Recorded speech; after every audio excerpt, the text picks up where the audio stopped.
Look at this, it's Martina. It showed up in the mail. That was only like 7 days after it put in to get printed. So I've got a Christmas present here. I could put it up for you to do too. I think it's about like only $5 or something. We got like 2 pages of chapter 9. And we're just finishing chapter 9 at a feet. It's just 2 pages long. I want the finished book to be 200 pages. That'll be for next Christmas. But it's for sale. I'll give it the link. I don't know. I think I get paid a bit if you buy it. So buy one.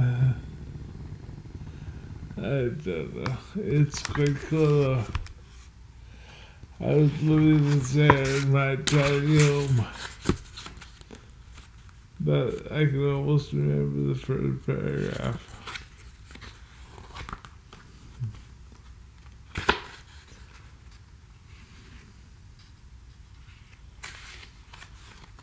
I was living in the Sarah in my tiny home as a seawater volunteer when I met Martina from Berlin.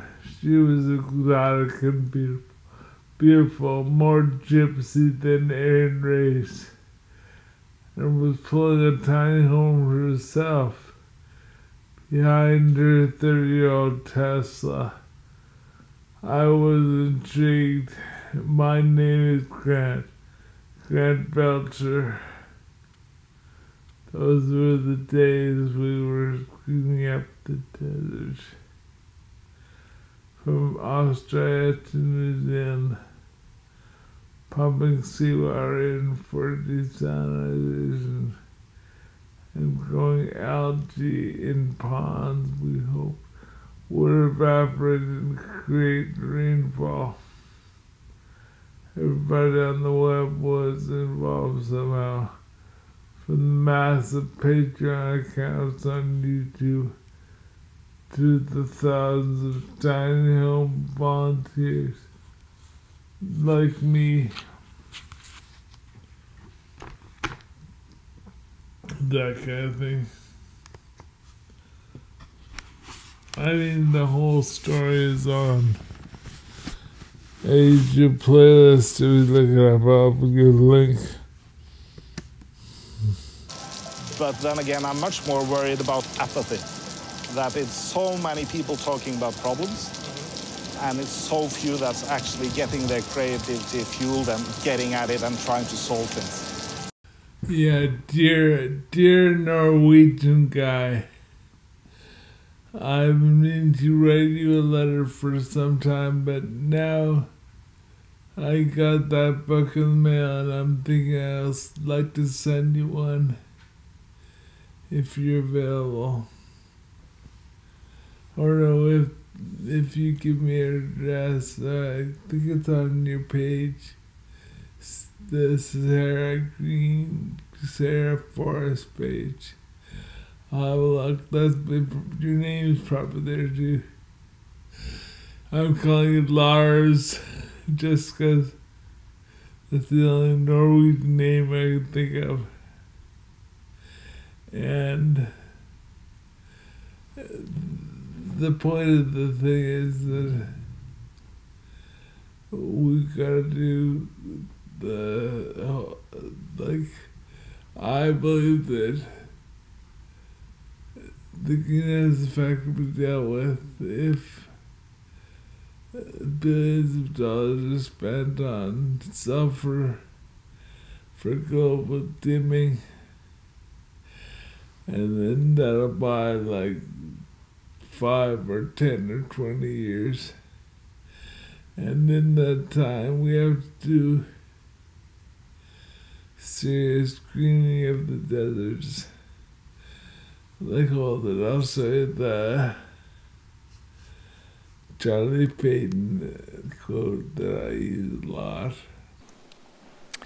There's a very interesting study that's come out of NASA that suggests that if we were to re-vegetate both the Sahara and the outback in Australia, the amount of CO2 that would be mopped up in the process would be equal to all of the CO2 that we're currently emitting.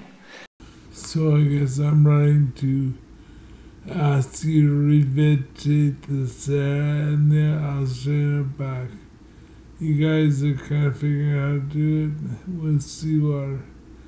That'd be actually quite huge if you managed to do it. Let me show you another thing from Paul Beckwith. The eastern Siberian Arctic sea shelf contains 500 to 5,000 gigatons of methane hydrate clathrate, and it is in meltdown. It started slowly in 2015. People think a nuclear reactor meltdown is bad news. We haven't seen nothing yet. The Arctic methane release will be equivalent to 10 Hiroshima-sized bombs going off every second, or 10 times current warming rate. 2016, the Earth warmed by 0.2 degrees Celsius. So that scenario equals 2 degrees Celsius warming per year when it blows. Most have already collapsed. The ice shelves have already collapsed, and the remaining ones are well underway to collapsing. We are 80 years ahead of all the forecasts. Unfortunately, for all life on Earth, scientists missed the ball on this one.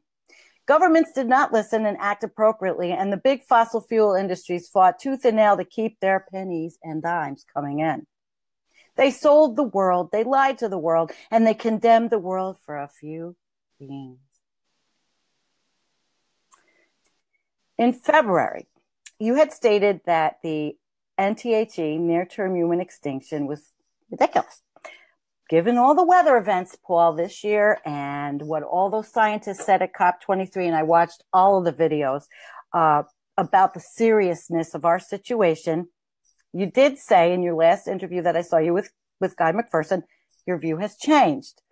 And I'll quote you, "We will get really desperate and we will do desperate things," unquote. So let's go for it. Let's talk about what we will do. And are they desperate? What are we going to do? For quite a while, I've been saying we're in a global climate emergency and we need to respond appropriately. And that's using all of the possible things that we know. Pinatubo in 91, 92 was a massive, volcano. It cooled the planet about 0.5 degrees for 3 years, something like that. So it was a very large volcano. But we've had much larger volcanoes. The 1815, there was a massive volcano, and it was basically the year without a summer in North America. Snow stayed on the ground. Snow from one winter didn't melt throughout the summer. Sorry. Yeah. So the whole idea is that sulfur dioxide in the stratosphere cools the planet. We know this happens. It's happened many times in the past. The sulfur does settle out, it doesn't turn the oceans acidic. It doesn't do all of these. It doesn't kill all the crops on the planet. It's a lack of sunlight that is the risk. And that would happen with a nuclear exchange. Enough dust and stuff would be sent aloft to block the sun and cool the planet. But this is more like putting little tiny mirrors, if you like, in the stratosphere. So we can do this. The amount of sulfur to do this is very low compared to the sulfur that we put into the lower atmosphere from coal-burning power plants, especially, in China and India. If you get really low-grade coal, so it's more like green or brown coal. It's not really high-grade. It's not the black anthracite stuff, the really high-grade stuff that we think of, which is very high carbon content. It's much less carbon content, and there's a lot of crap in it, a lot of impurities, including sulfur.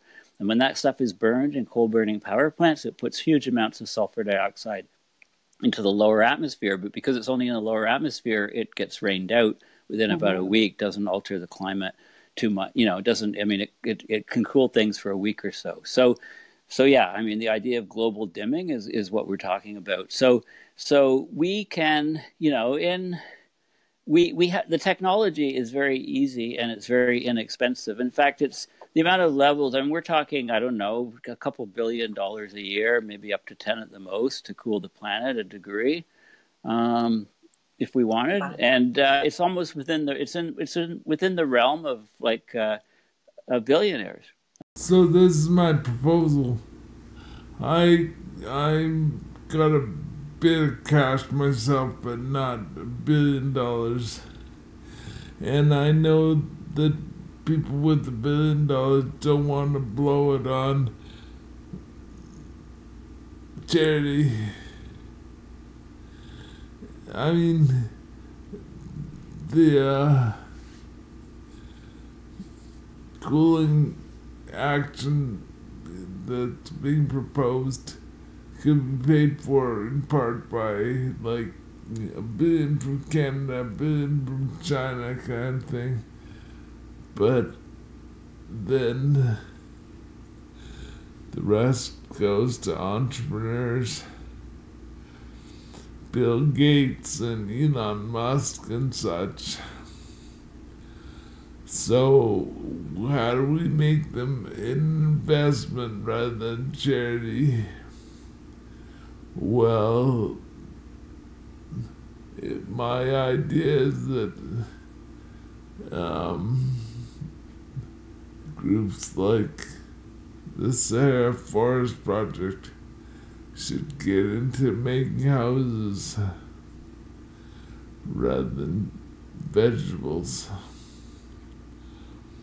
Because, I mean, the desert's actually quite a nice place when you have water. And you can probably get water. I mean,